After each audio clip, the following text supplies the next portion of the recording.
Synthèse. La synthèse des infos de la RDC, l'Afrique et le reste du monde. Une seule adresse. www.congosynthèse.com.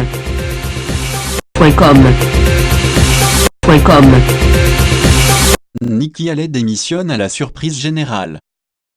La démission hier de Nikki Haley, l'ambassadrice des États-Unis aux Nations Unies, est tombée comme un coup près. Elle est intervenue au moment où plusieurs médias américains faisaient déjà état des rumeurs relatives à son éventuelle candidature à la présidentielle de 2020. Hier mardi 9 octobre, Nikki Haley s'est rendue elle-même au bureau de la Maison-Blanche, où elle est allée confirmer sa démission auprès du président Donald Trump, révèle le quotidien français Le Monde. Face aux médias, Trump a accepté cette démission. Si rien n'a été officiellement révélé sur les motifs de sa démission, l'ancienne gouverneure de l'État de Caroline du Sud s'est contentée d'affirmer devant la presse internationale « Ce fut l'honneur d'une vie de servir en tant qu'ambassadrice » et de démentir « Non, je ne serai pas candidate en 2020 », déterminée toutefois à continuer à soutenir la campagne de Donald Trump pour sa réélection. Nikki Haley avait jugé, en pleine campagne, que le milliardaire incarnait tout ce qu'un gouverneur ne veut pas d'un président. Juste avant la victoire du candidat républicain, le 8 novembre 2016, Nikki Haley se disait même pas fan de Donald Trump. D'après Le Monde, Nikki Haley avait toutefois exprimé, il y a 6 mois, son souhait de prendre une pause, sans que d'autres raisons de son départ ne soient évoquées, avait de son côté expliqué Donald Trump. Nous avons résolu beaucoup de problèmes ensemble, ajoutant qu'il la considérait comme une personne très spéciale. Elle a fait un travail fantastique et nous avons fait un travail fantastique ensemble. Nous avons résolu de nombreux problèmes et nous sommes dans un processus pour en résoudre encore plein. Au début, le sujet de la Corée du Nord était un problème de taille et maintenant ça avance très bien. Je peux parler pour le secrétaire d'État Mike Pompeo, il est le penseur du monde de Nikki. Nous sommes tous heureux pour vous dans un sens, mais on déteste vous perdre. J'espère que vous reviendrez un jour peut-être dans des fonctions différentes. Vous avez le droit de choisir. Ça a été l'honneur de ma vie. Et je le dis pour tous ceux qui vont me parler de 2020, je ne suis pas candidate à l'élection présidentielle. Je peux vous promettre que ce que je ferai, c'est soutenir celui-ci. La décision de cette ambitieuse femme politique fait suite à de nombreuses démissions et limogeages dans l'entourage du président depuis son arrivée au pouvoir en 2017. L'équipe diplomatique initiale a ainsi été totalement remodelée avec l'arrivée au printemps de Mike Pompeo comme secrétaire d'État et de John Bolton comme conseiller à la sécurité nationale. Rappelons que c'est Nikki Haley, lors de son passage à Kinshasa, qui avait recommandé à la Commission électorale nationale indépendante, CENI, la publication du calendrier électoral pour des élections en 2018. Pour Nikki Haley, le manque d'élections favorise le viol des femmes, l'enrôlement des enfants dans les groupes armés et bien d'autres problèmes. Si les élections ne se tiennent pas en 2018, la RDC ne pourra compter sur un quelconque appui des États-Unis, avait déclaré Nikki Haley.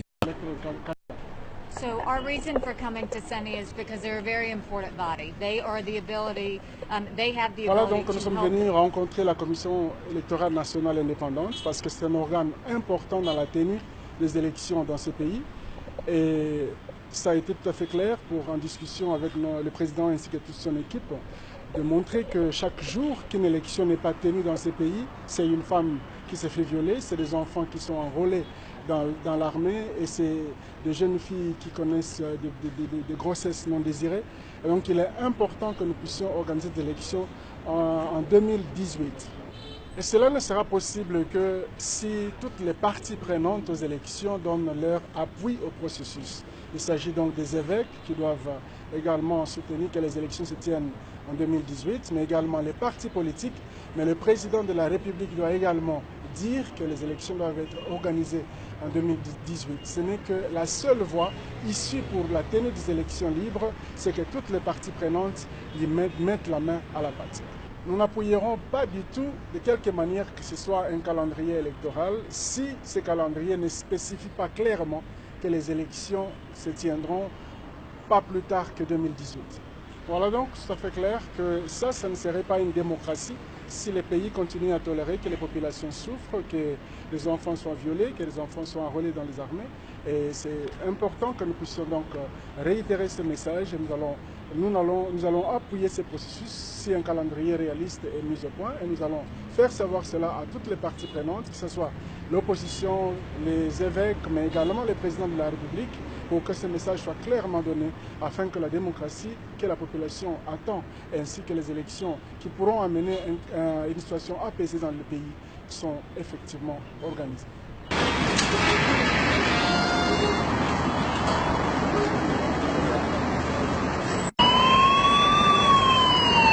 Nikki Haley est aussi celle qui avait demandé ouvertement et publiquement à Léonard Sheoki-Tundu ce que le président Kabila avait fait de la liste concernant l'assassinat de 2 experts onusiens. En ce qui concerne l'assassinat des enquêteurs, veuillez demander à M. Kabila de dire ouvertement ce qu'il a fait de ma liste. Je lui ai remis une liste, mais aucune action n'a été prise. Cette liste est selon nous, celle qui doit être prise en considération. C'est une liste sérieuse par rapport à la lumière qui doit être faite sur la mort des 2 enquêteurs des Nations Unies, Michael Sharp et Zeyida Catalan. Comparer la RDC avec la Syrie ou le Yémen. C'est quand même terrible. Donc sur ce plan-là, je ne peux pas vous suivre. Madame la Présidente, distingués participants, je vous remercie. Macedonia, I want to just add a few comments, in particular to Mr. Okuntundo.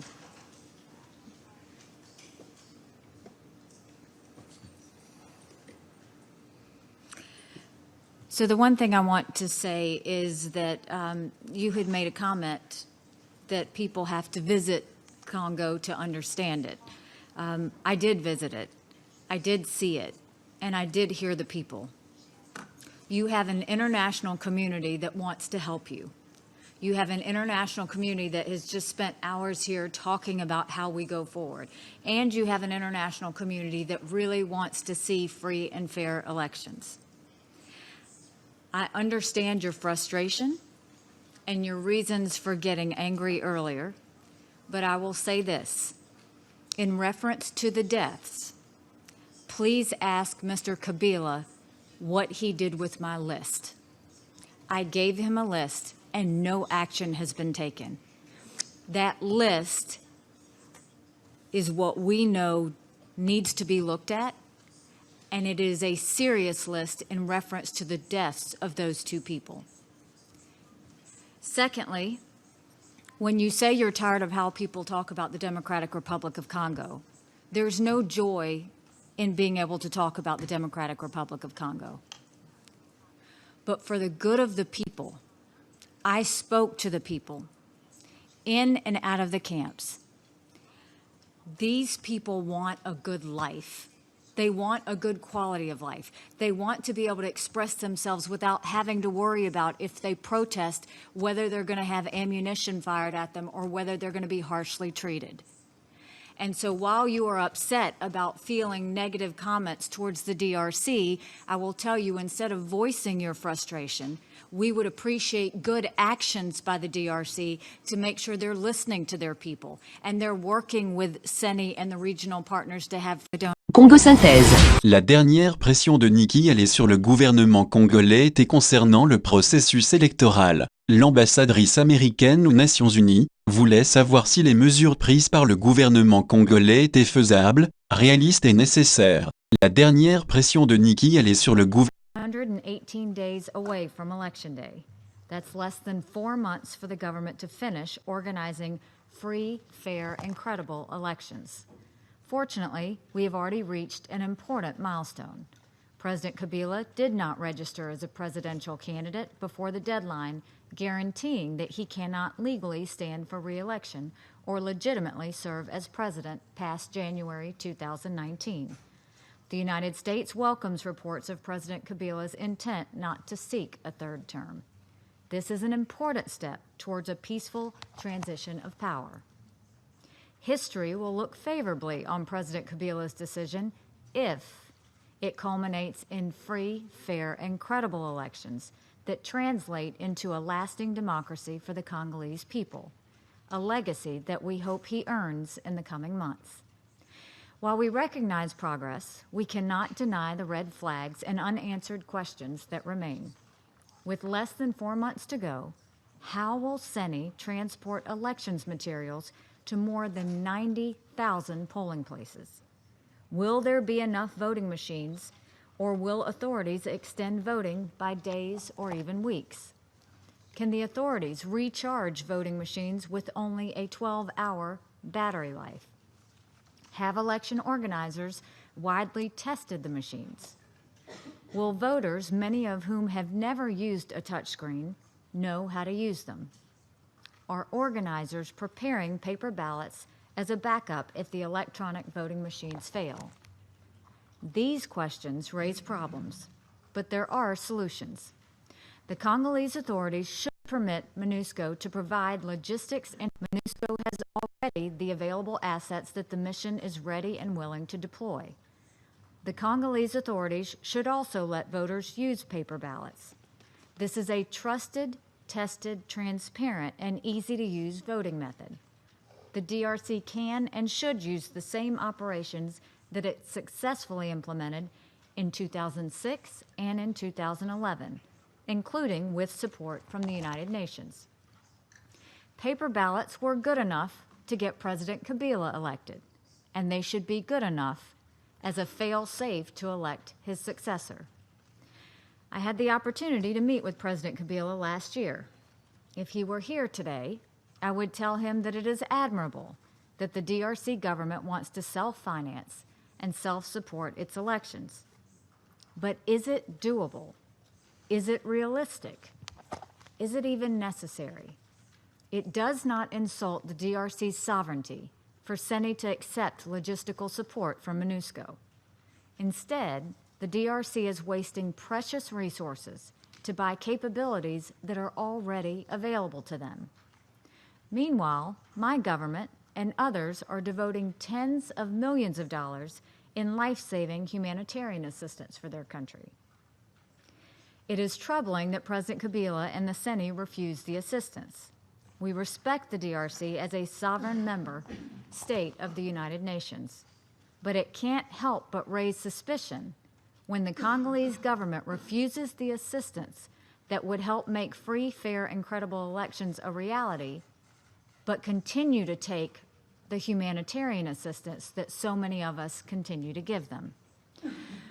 Other red flags add to our suspicion. We are deeply concerned about the CENI's decision on August 24th to disqualify some opposition presidential candidates for what appear to be political reasons. This is not how an electoral process or any independent electoral commission should function.